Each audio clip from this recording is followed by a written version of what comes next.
အားလုံးပဲမင်္ဂလာပါကျွန်တော်ဒီနေ့ Windows 10နဲ့ပတ်သက်ပြီးတော့ background ကိုဘယ်လို change ရမလဲဆိုတာဟာလေးကိုကျွန်တော်တင်ပြပေးမှာဖြစ်ပါတယ်ဒီ video file လေးကတော့မတိတရတငယ်ချင်းနဲ့ညီကိုမောင်နှမတွေအတွက်ဖြစ်ပါတယ်အရင်ဦးဆုံးကျွန်တော် background လေးကို change မယ်ဆိုရင်ဘယ်ကိုသွားမလဲဆိုရင်ကျွန်တော် start menu ကိုသွားမှာဖြစ်ပါတယ်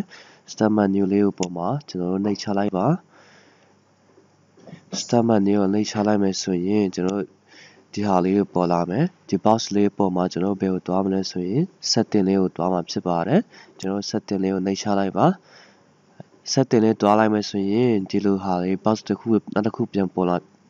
လာမှာဖြစ်ပါတယ်အဲ့ဒီ box လေးပေါ်မှာဆိုရင်ကျွန်တော်တို့ဘယ်ကိုသွားမလဲဆိုရင်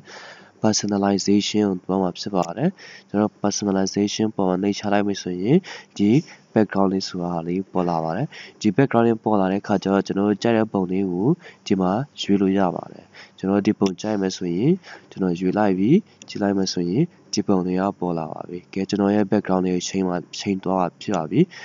ကဲကျွန်တော်ဒီပုံလေးမကြိုက်ဘူးဆိုရင်ကျွန်တော်ဒီ browser ကိုတွားပြီးတော့ကျွန်တော်ဒီမှာရှိတဲ့ပုံလေးကို internet မှာရှိတဲ့ပုံလေးကို download ဆွဲလို့ရပါတယ်เนาะ